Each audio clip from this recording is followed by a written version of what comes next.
Hey everyone, I'm Jordan Jones, and this is the Bible and Archaeology podcast, the place for conversations and questions about the Bible, its lands, civilizations, and archaeology. This week, we want to move a bit further afield from where we normally focus, to talk about one of the most famous names from all of history, Alexander the Great. Alexander is one of those figures that no matter where you turn or what time you study, you can't seem to escape. His impact on the ancient Mediterranean was dramatic and lasting. But a result of him being everywhere is that he can also become one of those figures we know the name of, but don't actually know much about. This week, we want to help fix that for you and begin a deep dive into Alexander the Great in a two-part series. To help us do this, I'm joined by Dr. Justin Vorhis, a lecturer in classics here at the University of Iowa and an expert in Alexander. So settle in for a conversation about one of history's most famous figures, Alexander the Great. I'm just interested to hear, I've heard about Alexander some from you, but I know it's been very minimal. And for someone like myself, I think, like many people, Alexander is one of these names that we know. Everybody knows the name Alexander, but how much we actually know about him is usually just minimal, dominated by the common perceptions of him or some of those misconceptions or myths about him. Right. And so things like his position as a general or his death or his, that might be all we know. But beside that, you don't really know a lot, especially for somebody coming from like a biblical studies perspective where he does come up sometimes, but it's normally like there's that quick chapter about Hellenization, broad stroke. And there's some names that you should know. And they kind of are important for us, depending on your perspective on texts happen, but then we move on. And so it's just a very different perspective that maybe isn't wrong all the time. Like, does Alexander influence everything for this? No. But he's definitely a name that you should know. Yeah, of all the kind of Greco-Roman figures who might be of import to biblical studies, it seems like Alexander would be high on that list. You know? Yeah, he feels like both by period and location and influence that he should be up at the top of the list. So I guess if we can start then with a basic framework question. If a student came to you after class today and said, hey, I heard this name, Alexander the Great. I know he exists and I know I should know this, and I'm kind of embarrassed to ask. And you only have 2 minutes to give them the answer before. What is that base foundation of the main stakes you would put out of who Alexander the Great is? Okay, so Alexander the Great can also be known as Alexander III of Macedon, is a king of this region that is known as Macedon. For those who don't know, Macedon is a kingdom in the north of what is today Greece. And effectively, in the time in which Alexander is living, Macedon is a kingdom that is sort of partly Greek and partly not Greek. The elite in Macedon very much is sort of steeped in Greek language, Greek culture. So Alexander grows up, very, very conversant in Greek. His tutor, of course, is Aristotle, as many will know. But the kingdom on the whole is not fully Greek. There's a real perceived difference among contemporaries that, Macedon might have some overlap with the Greek world, but it's not fully Greek. And I think that's something that most people don't know. The assumption is Alexander, because of how much he gets connected with all things Greek, that he is, in everyone's perspective from all periods of time, Greek. But that's not really the identity markers that they would have had. Correct. And today, Alexander's identity, or sort of the question of, is Alexander Greek? Is he not Greek? Has become so politicized. Within the Balkans today, the Greeks and the people who are known as Macedonians, who live in the Northern Republic of Macedon, have this fierce argument that's ongoing to this day about sort of who owns Alexander. Of course, the fact that there is a country called the Northern Republic of Macedonia might lead you to think, oh, that's where Alexander is from. It's an incredibly fraught question. And I think the simple answer is that neither modern Greece nor, the Northern Republic of Macedonia actually has a super strong claim to him. So anyway, that's a very, very large can of worms. And that fight for his identity, though, isn't a new thing. No. Right. As No. far as how people have claimed him over time, it's been something Right. that they keep coming back to. Right. And in fact, I would add that a Greek contemporary of Alexander, say someone like Demosthenes, the great Athenian statesman and orator, he would be absolutely appalled if he knew that Alexander today is regarded as one of Greece's great heroes, right? This is not at all how Demosthenes saw things. Right. So it's very difficult to apply, a kind of modern lens on all this back to the situation that existed in Alexander's own day. So I cut you off a little bit. We've established some of his location as far as where he's coming from. Can you lay out as well when he's emerging on the scene and how that needs to play a role in how we think about him? Okay, so Alexander's coming from this place called Macedon. He's king from 336 to 323 BC. So we're talking, 300 years roughly before Christ. And I would say, real important for listeners to know, is he's the son of two really formidable individuals. His father is named Philip II. I would say that had Alexander not existed, there's a very good chance that we would know Philip as Philip the Great. Interesting. Philip is an incredibly impressive king. I would say he's probably the most impressive king of Macedon up till Alexander. We could talk a little more about Philip maybe down the road here, but for right now, what people need to know about Philip is that Philip is the Macedonian king responsible for basically transforming Macedon from a kind of backwater kingdom within the Greek world to the leading power in the Greek world. Okay. That's his father. Very impressive individual. His mother, though, is, I would say, equally formidable. Her name is Olympias. She is from the region of Epirus, in what is today kind of southern Albania, northwestern Greece.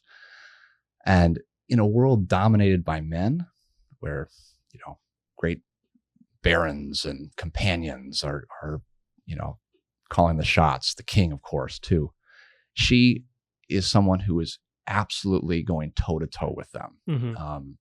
She is a fierce advocate for her son's, Alexander's, succession, is willing to do almost anything, up to and including murder, to see him on the throne. So she is a very, as I said, formidable woman, and again, very much capable of playing the realpolitik game within the world of Macedon.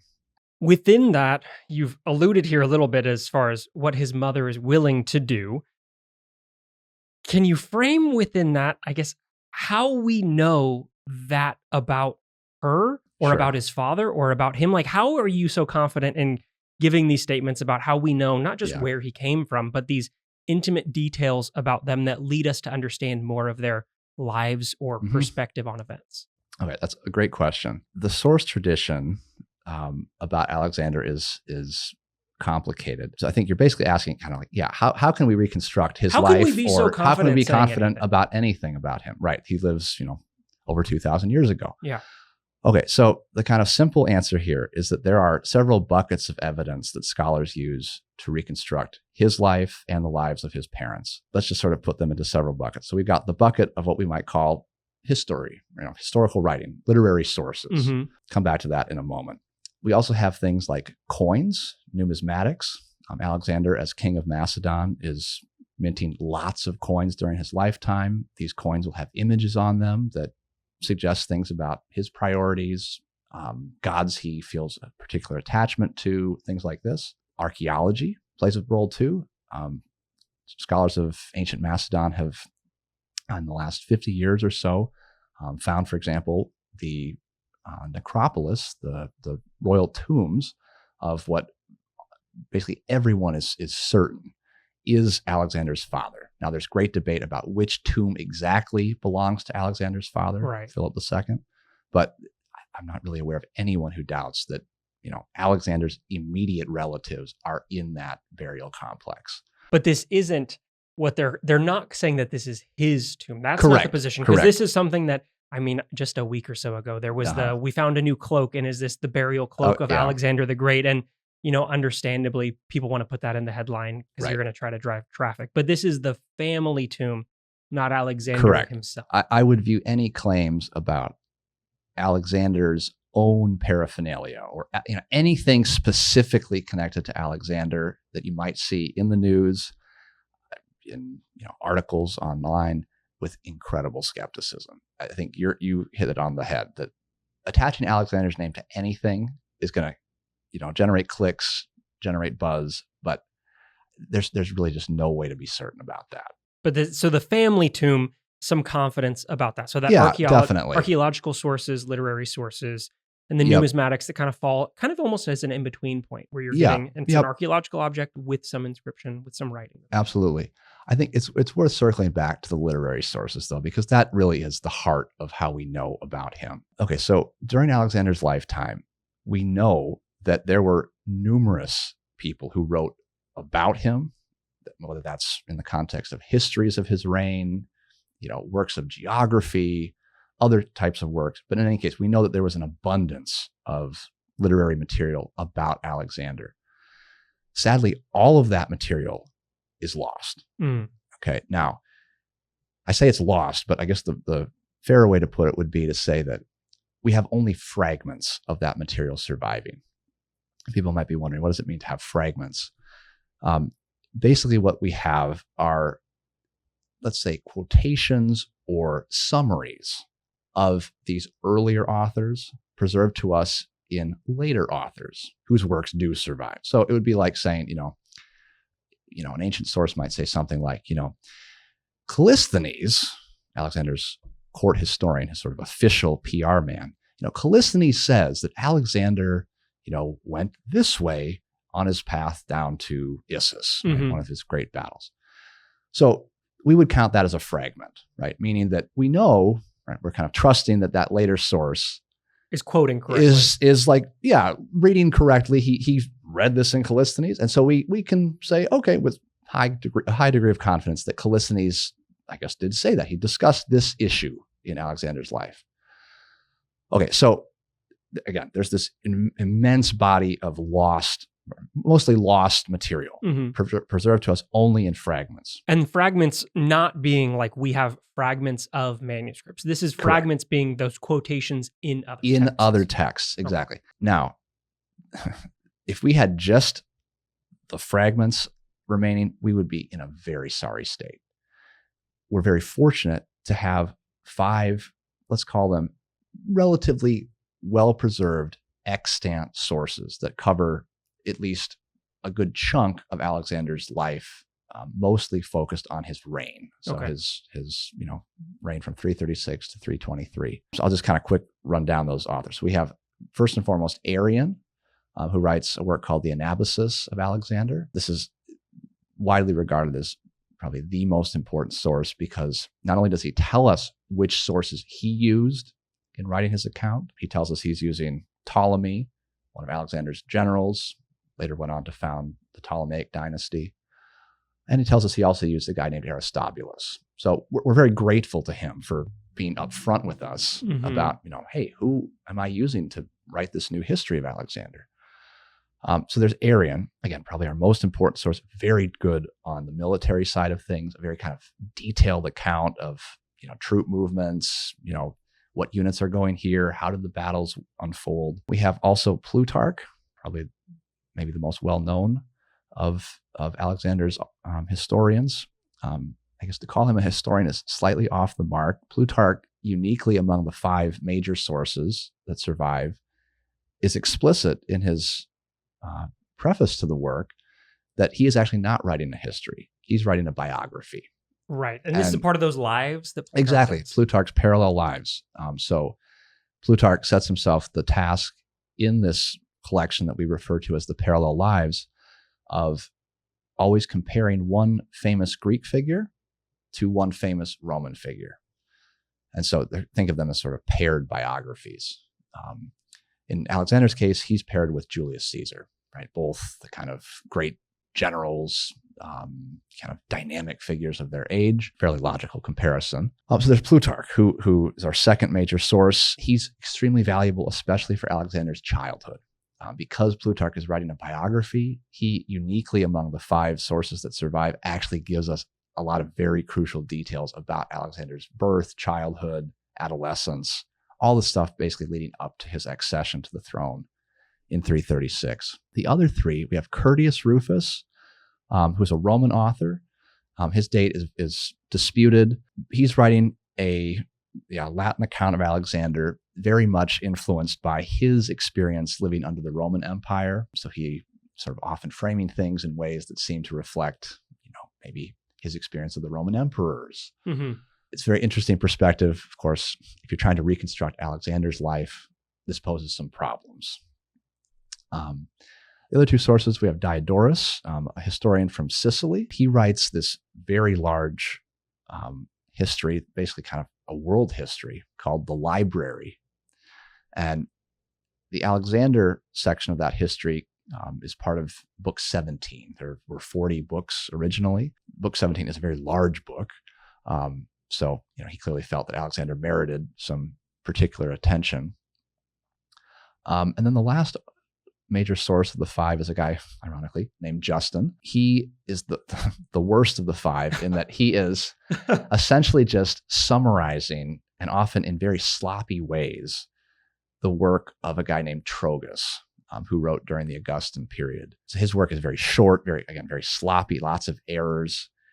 No historian likes to trust Justin on Justin's own say-so, right? If Justin's maybe backed up by someone else, maybe we can go with that. But generally speaking, he's regarded as the least reliable of the five. So basically, it's a complex picture, but the kind of big thing to take away is that we are grateful to have these five, pretty, relatively speaking, full accounts of Alexander's life preserved to us. All of these surviving accounts, all of these five, are ultimately based on those lost sources that survive to us only in fragmentary form. So again, without the five major sources, we would be in a world of hurt in terms of reconstructing his life. Regarding the time gap, because you talked about the fragmentary sources as being contemporaneous with Alexander. These larger five, how close are they to the things that they're talking about? Yeah, okay, that's a great question too. They are not close at all. Okay, Diodorus, the historian from Sicily, is the earliest. And he's writing in the 1st century BC, around the time of Caesar and Augustus. That's like 300 years, 250, 300 years after Alexander's death. So that's a big problem, right? And all the others are later. So we have a major gap between the events that are being described and the historians who are writing about them.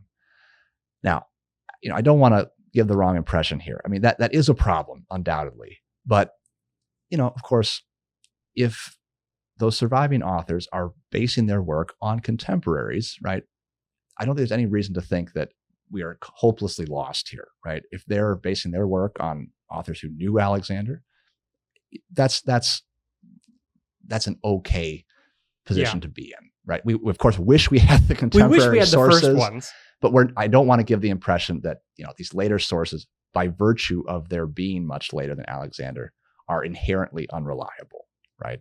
I mean, it would be like if I, 200 years from now, 300 years from now, we're writing a history of the 2024 election, right?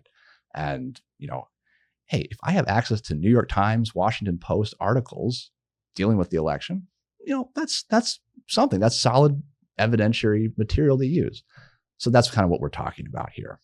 When we're looking then at those sources as they're retelling their version of Alexander, what do they see as some of Alexander's defining characteristics or key achievements? Do they see him in the same way, or because we're starting to get further away and spread out over time, do differences start to emerge in how they understand Alexander and define him? Yeah, okay, that's a great question too. I would say that the answer to that question is certainly yes. Authors are going to view him differently depending on their historical context. I already mentioned Curtius Rufus, the Roman historian of Alexander. Again, he's someone who is very much interpreting the events of Alexander's reign through the prism of the Roman Empire. Yeah. But I think it's fair to say that really all these later authors are doing that to some degree as well. So Arrian, right, are kind of generally regarded as most reliable source. And he's writing under the reign probably of Trajan or Hadrian. And we actually know that he was friends with Hadrian. He may have actually gone on campaign with Trajan. So it's very possible that, he's constructing an Alexander that might be meant to appeal to Hadrian, or is at least kind of inspired by things that are happening in his own lifetime. So yes, I think the simple answer is absolutely. The historians who are writing about him, whether they're contemporary with Alexander or much later, are inevitably interpreting him in ways that, have some basis in their own lives. That fit their particular need and interest. Yeah, absolutely. And I would even add that is true as much of modern historians of Alexander as it is of the ancient historians. There's sort of a famous sort of truism in Alexander studies that most biographies of Alexander, many scholars have noted, tend to reflect the personality and historical background of the modern historians who are writing about him. This is a I would say kind of ubiquitous feature of Alexander biographies, histories. So then as they're, reflecting their own interests regarding his achievements, what are some of Alexander's key achievements that are either what he gets known for or demonized for later, depending on the person looking? Yeah. Well, I would say the chief achievement that he is known for is his conquest of the Persian Empire. The Persian Empire, for those who might not be aware, is really the 800-pound gorilla in the world, geopolitically speaking, at the time Alexander is alive. This is the empire that roughly 150 years before Alexander was born invades Greece and, comes fairly close to actually subjugating the Greek city-states. So it has continued down to Alexander's day to be the major power in the Near East. It never reinvades Greece as it did in the early 5th century, but it is still a colossal power. So it's Alexander who is responsible for overthrowing that empire that had existed for about 200 years. And he does this, essentially by the age of, let's say, roughly 25. And he does it in the span of like 4 or 5 years, right? So this is, he's really moving. He's moving. He's a speedy individual. And this is someone who does not rest on his laurels. He's always looking to kind of, move on to new territory, conquer more lands. So I would say the conquest of the Persian Empire is undoubtedly the thing that he's most well known for. The other thing I would put forward is that it's largely as a result of Alexander's conquest of the Persian Empire that we move from what scholars refer to as the classical period of Greek history to what we refer to as the Hellenistic period of Greek history. Can you define, well, this is another one of those terms that I think gets thrown out, and most of the time students nod their head and they say, yes, Hellenization, we know what that means. And it's like, everything gets made Greek is normally the way it's summarized. How fair is that, or how unfair is that for what Hellenization really looks like? Yeah, okay. So maybe let's just start with kind of what we mean by these terms. So the classical period is defined as roughly end of the Persian Wars. So we're talking 479. Some scholars will give 478 as the date that begins the classical period. And the classical period ends in 323 with the death of Alexander. A nice bookmark. The Hellenistic period then begins, of course, right after Alexander's death in 323. And you'll see different end dates for it, but probably the most common one is the Battle of Actium that results in Augustus, or at that time Octavian, the future Roman emperor, defeating Cleopatra and Mark Antony. Cleopatra, interestingly enough, is basically the last ruler in the line of kings that Alexander's general Ptolemy established in Egypt. So Ptolemy, after Alexander's death, establishes his own dynasty to rule over the kingdom of Egypt. And it's his very, very distant descendant, Cleopatra, who is ruling Egypt at the time of, the late Republic in Roman history. So those are kind of the terms. So we're talking 323 to basically 31 BC. That's the Hellenistic period. One of the chief features of the Hellenistic period is that Greek literature, culture, language are spreading, right? They're spreading eastward, right, to places like Iraq and Iran today, all the way out, frankly, to Afghanistan, India, also to Egypt. Now, I think there's kind of a popular misconception in this regard that sees Alexander as, let's say, purposefully launching his campaign with an aim to spreading Greek culture and language and all of that. I think that is very much to look at things the wrong way. Alexander is not on some kind of, from a very kind of racist, parochial standpoint, he's not on a sort of civilizing mission here. That's not what this is about.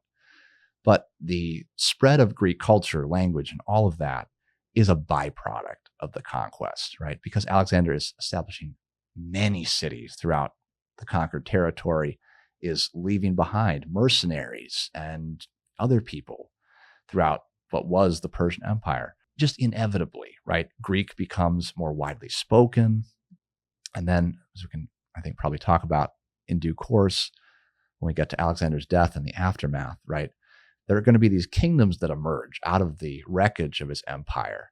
And those kingdoms are going to be speaking Greek as their kind of, administrative language, their kind of lingua franca. So, yes, I would say, we want to think of Alexander beyond his conquest of the Persian Empire as the person who is kind of indirectly responsible for this massive spread of Greek language, culture, civilization to places that it had hitherto either not been very much or not been at all. What is it about him then that, right, you laid out that in a very short span of time, he's able to go from starting the campaign to being successful and reaching far from where he began in Macedon? Right.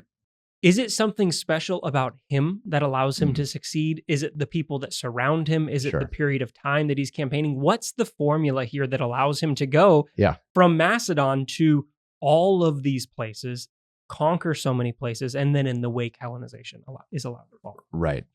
Okay. So I think anyone who would give you here a simple answer would be crazy.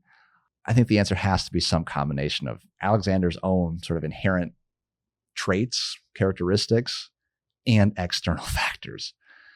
You got to get a couple lucky breaks in order for all of this to work and your a good way. degree of luck, undoubtedly. Okay, there's no question there. Okay, let's just start with kind of what Alexander adds to the equation, how he's contributing to this success. I would say, first of all, Alexander is someone who, by really any scholar's estimate, is a military genius. Okay. This is someone who is tactically, strategically brilliant, is making very good military decisions pretty consistently. So there's that. But I think military genius alone is not going to explain the success here. Alexander is possessed of an incredible drive and ambition. There are a lot of scholars who like to hypothesize about what a Macedonian campaign against the Persian Empire might have looked like had Alexander's father, Philip II, not been assassinated. Right? This is the key event that leads to Alexander's accession to the throne.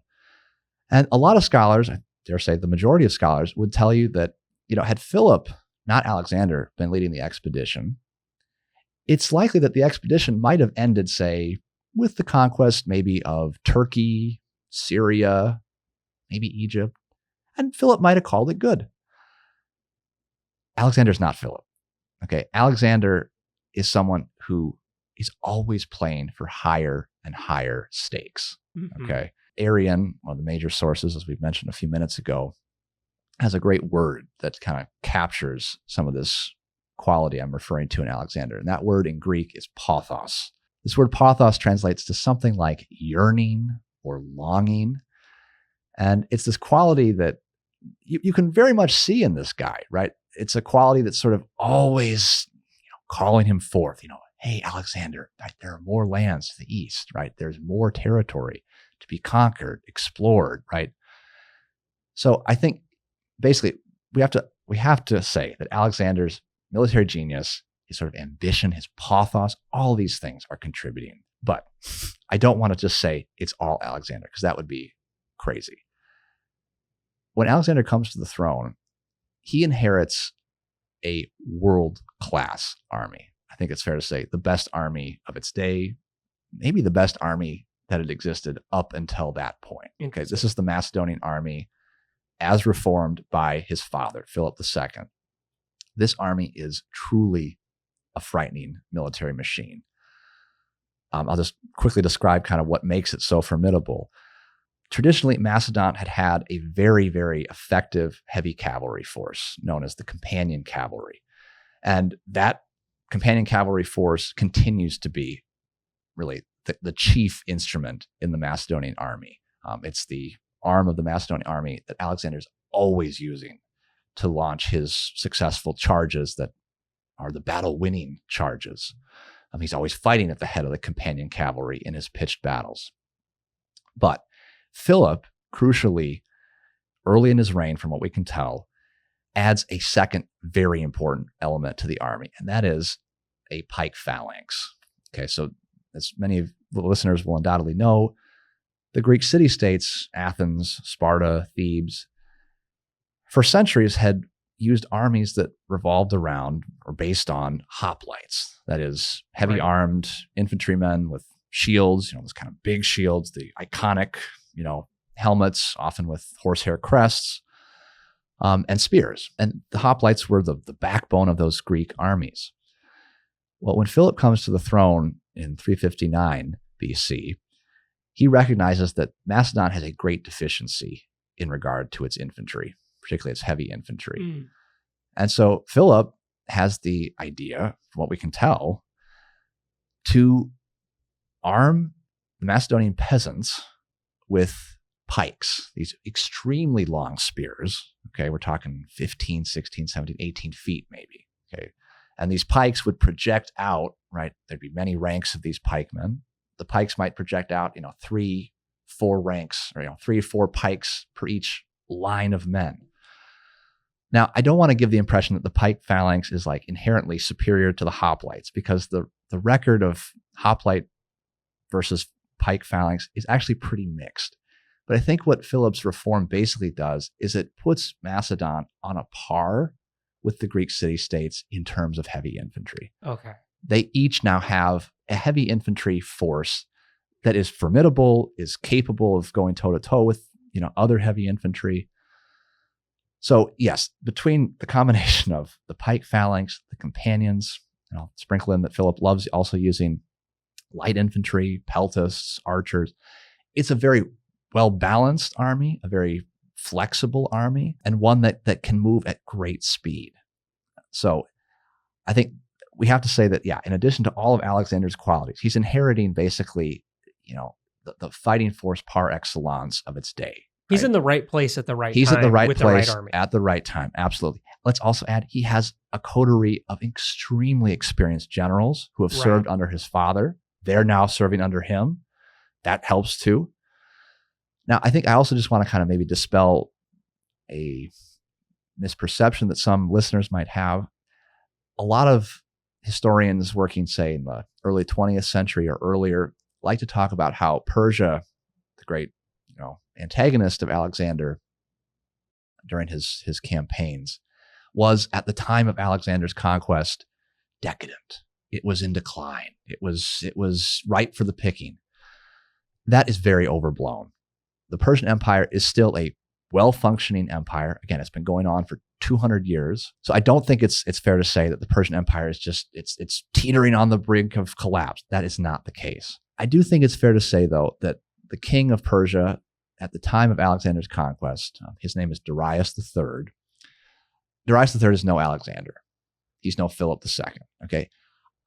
He's not as bad, I think, as many people make him out to be, but he's definitely not, again, on a par with his opponent, Alexander. And I'll also maybe just add a couple other quick things here that I think are factors in explaining Alexander's success. I would say the sheer size of the Persian Empire is in some ways a detriment. Mm-hmm. It's hard to move armies from point A to point B. Yeah. If your empire stretches from basically the western coast of Turkey to the Indus River, that's an enormous territory. So it will often take the Persians, months, if not years, to raise armies, just because they're having to recruit men from the far-flung reaches of the empire. The other thing I would just say, too, is that it's easy to think of the Persian Empire as being this kind of monolith, right? We talk about it as the Persian Empire. The truth, though, is that the Persian Empire is basically a collection of little kingdoms, right, that the Persians have conquered over the course of, their 200-year period as an imperial power. So as Alexander is marching through the Persian Empire, starting in 334 BC, at various points, he is encountering peoples that maybe don't like being ruled by the Persian Empire, and thus are actually very happy to have a foreign power come and boot the Persians out. So Egypt is kind of the classic example of this.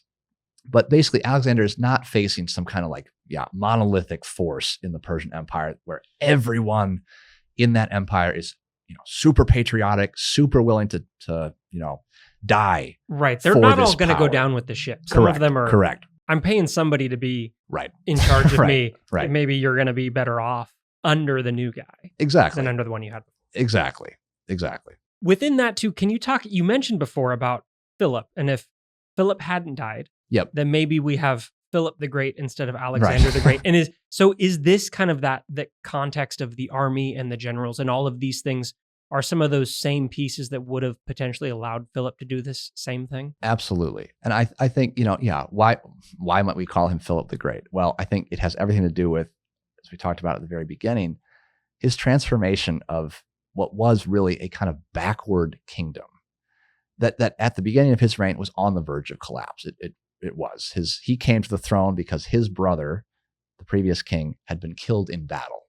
Okay. And there were Illyrians, Thracians, right? Various Greek powers, all angling to get a slice of the pie, right? To take a piece of the kingdom because they felt like the kingdom is in anarchy. Mm-hmm. So Philip goes from that at the beginning of his reign, right? Virtual collapse to not just a prosperous kingdom, Macedon, but to actually being the hegemon, the leader of the Greek world, right? Philip, at the end of his reign in 338, wins the Battle of Chaeronea, which is one of the landmark battles in ancient Greek history that sees the combined forces of Athens and Thebes primarily go down to defeat.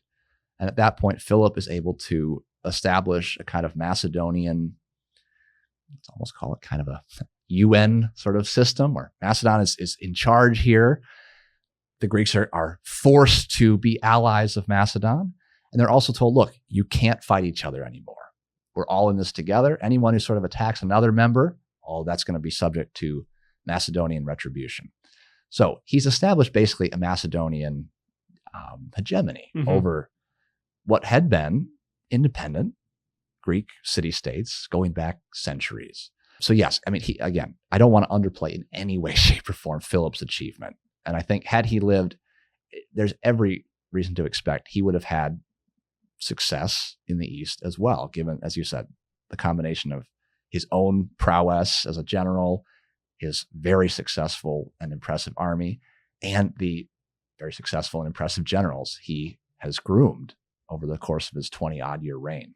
In the decision that you're not allowed to fight each other anymore, I know I've read some things where they say, and it seems like the Persians are maybe then sliding into that gap of you want to fight somebody, but we're not going to fight each other anymore. We're going to go and fight them over there. Right. Does that feel like it's a fair answer, a fair read of that? Is it a political answer from him to say, like, I'm going to pacify you by allowing you to fight? We're just going to aim over there? Yeah. So, Philip, who is the person who comes up with this idea of, well, I shouldn't say he comes up with it. There are various Greek intellectuals, including a guy named Isocrates, who is proposing that the Greeks unite and launch a campaign against Persia. But Philip is the first person who is in a position to undertake and potentially even achieve this ambition. What I would say is that Philip is very savvy. He recognizes that for the Greeks, the Persians have for 150 years been the kind of great national enemy. If I can use the term national here when there's no nation state of Greece, but they're the kind of the great enemy of the Greek people, right? They're the boogeyman. They're the boogeyman hiding out of. Right. They're the boogeyman. And so Philip, astutely realizes that, hey, one way that we could maybe channel all of these, former antipathies that the Greeks had for one another, right? Athens against Sparta, Athens against Thebes, Sparta against Argos, right? All of this kind of stuff. We could channel all of that animosity toward At someone an else. external opponent, right, toward the Persians. So I would say that, Philip and Alexander, who very much takes over this kind of mantle, right, of I'm fighting the Persians, to avenge the wrongs of the Persians 150 years prior, when they had come under Xerxes, most famously, and sacked many of the Greek temples, including, right, the temples on the Athenian Acropolis. Right, he and Philip are doing this because this is great PR, right? This is a great way to get the Greeks, sort of on board with the Macedonian king's own ambitions here, right? It's a great way to say, hey, we're all in this together. Right. Can we turn to another part of what I think is something most people are probably thinking about? They know Alexander as the general, as the military leader, Mm-hmm. but I think he's also fairly well known as someone that has these connections with mythology. Yeah. And maybe sometimes a confusing relationship with religion and mythology and ideas of divine favor or special choice. For someone who is confused on that, like myself, how would you describe Alexander's relationship to those aspects of his world and either how he uses them or fears them? Yeah.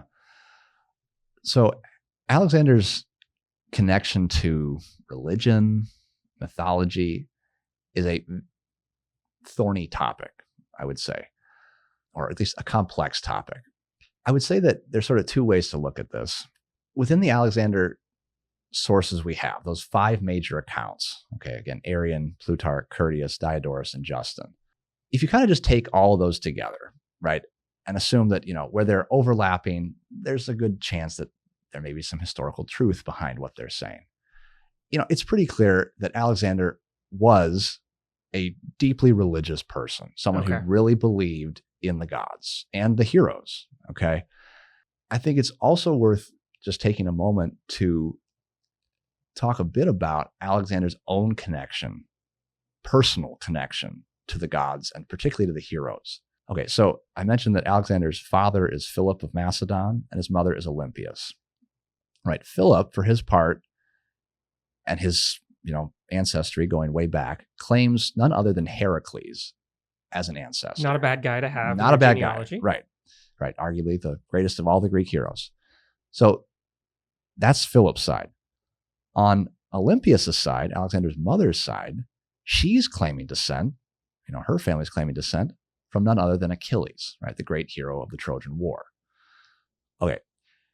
I think it doesn't take, a rocket scientist to see that if you're someone like Alexander, who's growing up in a world where, people believe in the Greek gods, people see the heroes as not being figures of myth, but rather being figures of history. Right. Alexander and his contemporaries think that Heracles and Achilles were probably real people. It's probably not surprising that someone like Alexander is going to find that a pretty powerful thought. I am the lineal descendant of these 2 great heroes. Yeah. Right? And if you're going to be the general, right, it feels like the 2 guys that you would want to have. Right, doesn't it? Absolutely. So I think it's almost every scholar of Alexander would tell you that, yes, Alexander is a religious person who does on some level see himself, as kind of embodying qualities of these from what our standpoint, mythical heroes. The reason I said it's a complicated issue, though, is that, and this is actually in large part what I wrote my dissertation about, we can absolutely detect in some of our surviving sources points at which Arrian, Plutarch, Curtius are adding in elements to the story, right? Making Alexander perhaps behave in ways that mirror things that Achilles did, right? Or ways that Heracles did, right? So in other words, I think the way to kind of think about this whole Alexander and religion, Alexander and myth issue is that there, I think, is almost certainly a kind of historical core here. That I think the historical Alexander, if you put him up to a lie detector test, would say, yes, I believe that Achilles was alive. I believe he was my ancestor. I think of him as a inspirational figure for me. I think undoubtedly that would be the case. But I think we can also detect points in the surviving sources where his historians are kind of embellishing. They're turning that. it, they see it and they see a value in it. So Right. they turn it up a little. Right. Let me give you an example here. So this is one of the kind of classic cases. Alexander has a best friend. His name is Hephaestion. And famously, or maybe even infamously, depending on who you are, this may very well have been his lover. Okay, I will go on the record and say I think Hephaestion and Alexander almost certainly were lovers. This is not at all uncommon in the context of Alexander's day to have, to have someone who's basically, from our standpoint, bisexual. Okay, Alexander and Hephaestion, according to the sources, at various points in Alexander's career, act in ways that indicate that they see themselves as sort of reincarnations of Achilles, in Alexander's case, and Patroclus, in Hephaestion's case. And of course, for those who know the story of Homer's Iliad, Achilles and Patroclus are, at minimum, really good friends. Yes, very, very good very, friends. Very, very good friends, else. And probably something more. Okay, or at least some certain Greek sources, make that side of their relationship more explicit. Okay, in any case, the surviving sources we have dealing with Alexander's life show at various points that Alexander and Hephaestion think of themselves in this kind of heroic way. To give you just two quick examples, when Alexander begins his expedition against the Persian Empire, he makes a very fateful stop. His first port of call is Troy. Okay, he doesn't go there with the whole army. He goes there with sort of a select group of friends and soldiers. Okay, among that group is Hephaestion. And the sources tell us, at least some of them tell us, that when Alexander gets there, he and Hephaestion basically, kind of go and pay their respects to the tombs, respectively, of Achilles and Patroclus. We even hear that they run naked around their tombs. Okay, all kind of suggestive of, they're seeing themselves as possibly reincarnations of, or sort of, some sort of connection. Some sort of connection to these two individuals, right? Okay, so there's that. At the very end of Alexander's life, he suffers probably one of the great tragedies of his entire life, and that is that Hephaestion dies suddenly and unexpectedly. This is in 324, just 1 year before Alexander's death. Now, when this happens, he dies basically of an illness. Alexander flies into a tremendous grief. Okay, and the sources are all unanimous that the grief was, from our standpoint, probably kind of over the top. Okay. Now, the sources describe some of the things he did in that grief. And what's very interesting is that a lot of those actions he was taking in this grief-stricken state mirror very precisely things that Achilles is said to have done in the Iliad when Patroclus dies. Okay, so there's sort of this big debate, right, among scholars. And the debate goes something like this. In the context of Alexander's grief for Hephaestion, are we meant to see those acts on Alexander's part that we read about? Are those things that the historical Alexander himself did? Was he doing that because he loves Homer's Iliad, right? He famously sleeps with a copy of the Iliad under his pillow, right? Is he doing these things because he is so deeply moved by, inspired by that story that it just comes readily to mind in this context for him, right? I've just lost my best friend, this hero that I am descended from, view as my exemplar. He did these things, therefore I'm going to do these things. Is that what's going on here? There is a different way to look at it, though, which might be that, hey, maybe later historians who, of course, are aware that both Alexander and Hephaestion will die early, just like Achilles and Patroclus do, and that the Patroclus figure, Hephaestion in this case, will shortly predecease, just briefly predecease his best friend, possible lover, right? These are both things that, evoke Achilles and Patroclus for a learned Greek historian or reader, right? So, on the other hand, is what we're dealing with here actually not a case of Alexander doing these things, but rather his historians saying that he did these things so that readers make this connection, right? They see a connection and they want you to. And they want you to see it as well. But that's something we can't really pull back apart, because if we only have their versions. Right. It's very difficult to say for certain what we're dealing with here. my kind of inclination is to say that probably, right, there is some historical kernel to this, but is it likely that the historians are possibly adding some twists of their own, adding some additional details to reinforce this parallel? Mm-hmm. Yeah, I think that's probably pretty likely. Within that historical kernel side of it, in his approach to his view of his claimed ancestors or the mythology and the heroes that surround that, does that feel like something in this context that he would do simply out of a profession of belief or his position? Or is there a PR value to that he knows if I lean into this, or maybe it's a little bit of both? Like being the descendant of Hercules and Achilles is great, but it's not any good if you don't really do anything with it. So as he's leaning into these things, does it feel like he's intentionally walking the line of, I can use this and I can respect it at the same time? Yeah. Okay. So I'll give you a great example that I think kind of gets at your question here. So you're basically asking, is Alexander maybe consciously exploiting these heroic connections for his own propagandistic or other aims? Well, and they're not above. I feel like sometimes people think they're not using PR, that they're just people in antiquity are just living and the PR spin stuff comes later. Right. Despite, as you've talked about, the way that other people are turning things up sometimes for the PR purposes. Right.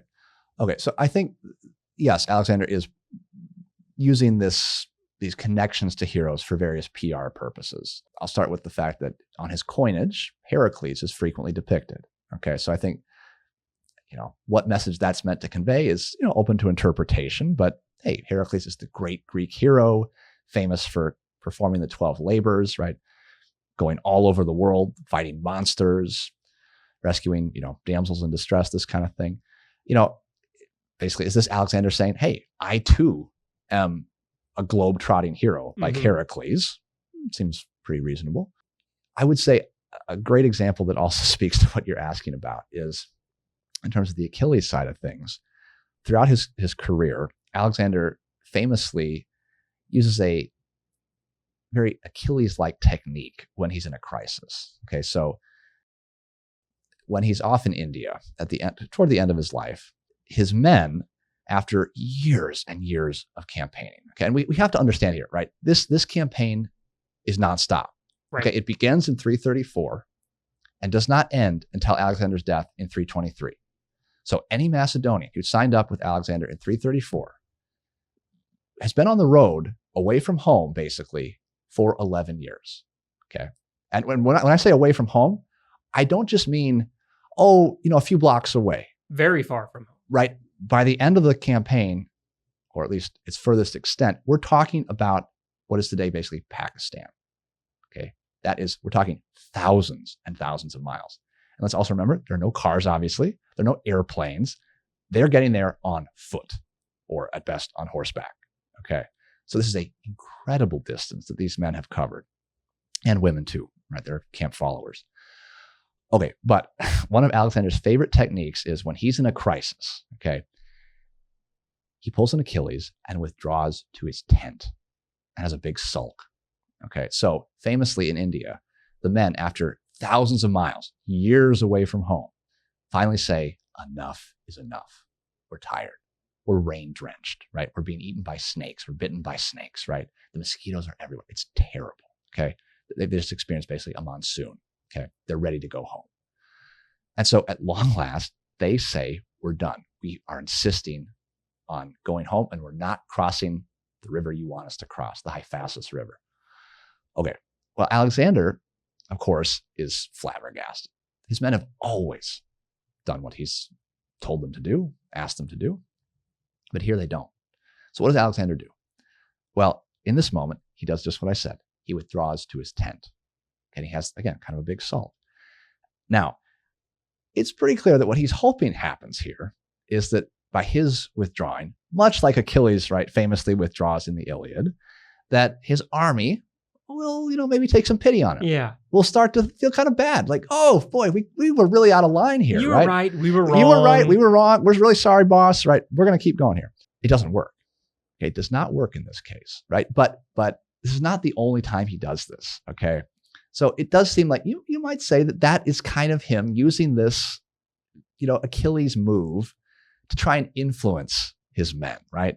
So that there we can kind of see his use of this heroic connection for very practical, military, strategic kind of purpose. I need my men to cross this river. Mm-hmm. How am I going to do this? I'm going to sort of, in a way, take on this heroic role that, my men are certainly familiar with.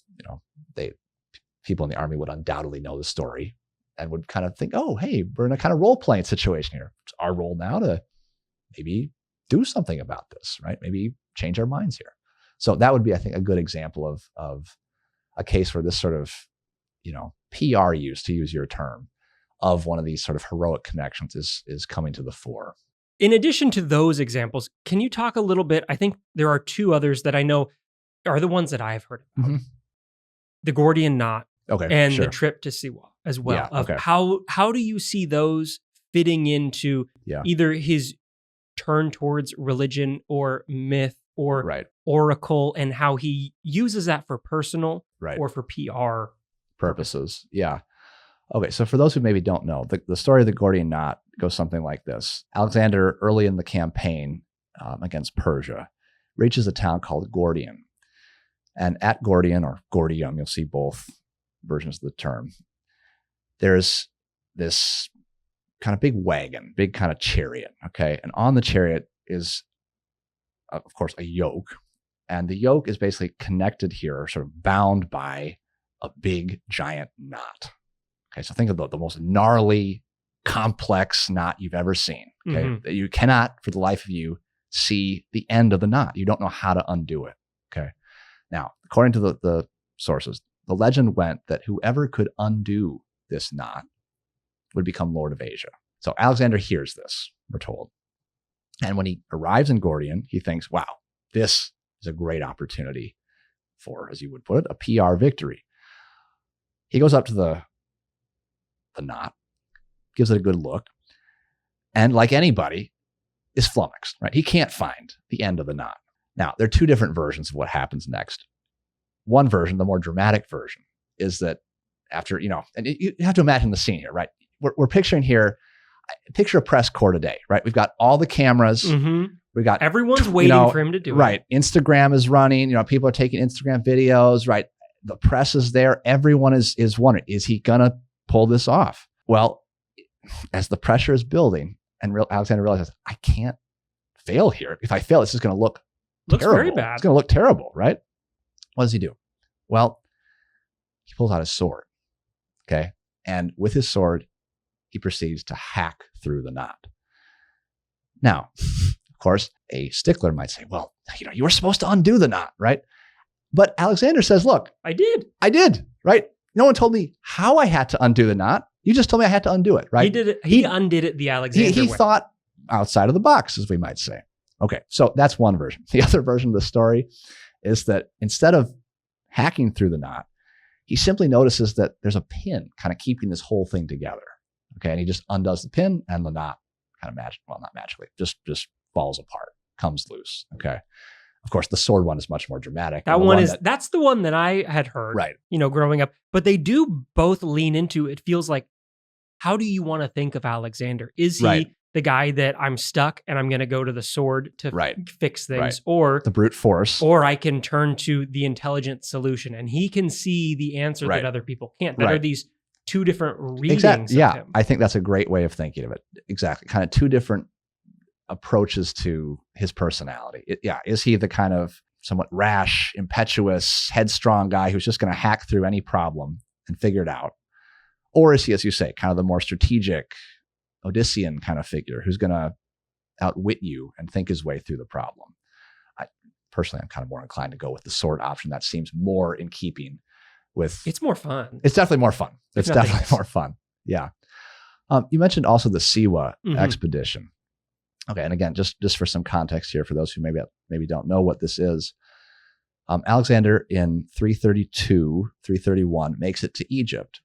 And Egypt at this point is part of the Persian Empire, but it's a part of the Persian Empire that has been long very unhappy under the Persian yoke. So the Egyptians very readily welcome Alexander's entry into the country and do kind of see him as a liberator. Like you talked about earlier, where not everyone is happy to be under Persian rule. Exactly.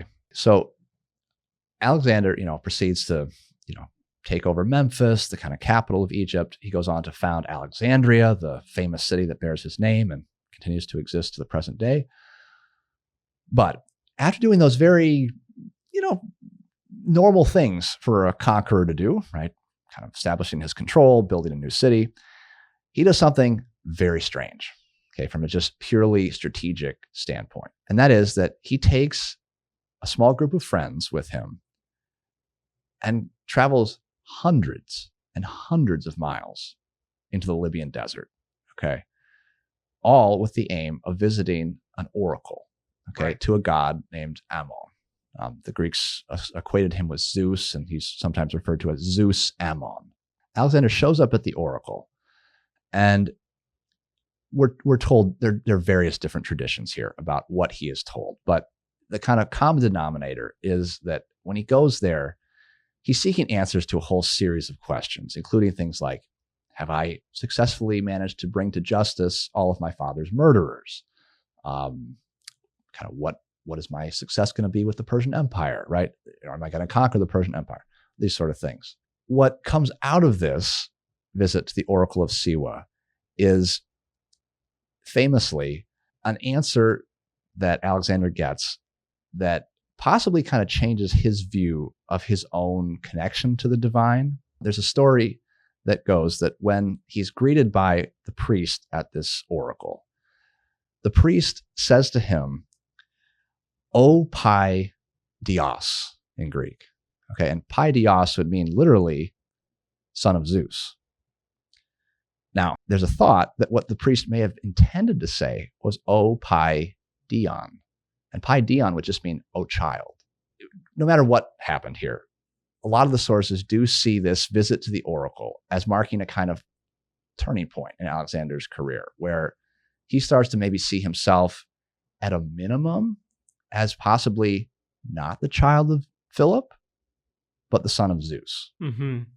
Okay. And we're told by Plutarch that, for example, Olympias, his mother, liked to tell him that, even going way back, that, actually, your father is someone more, right? So it's very unclear what Alexander actually made of all this.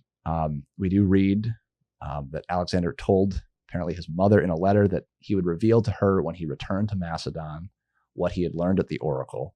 Now, I should also maybe say, for some context here, that of course to us, if we were to hear that anyone today were claiming to be the descendant of Zeus or Heracles or some figure that to us is a mythical figure, we would regard that person as kind of crazy. I think we need to kind of be clear, though, that in the Greek context, this is not actually quite as crazy as it might sound, right? There are plenty of aristocratic families in the Greek world who claim descent from Zeus or Heracles or other mythical ancestors.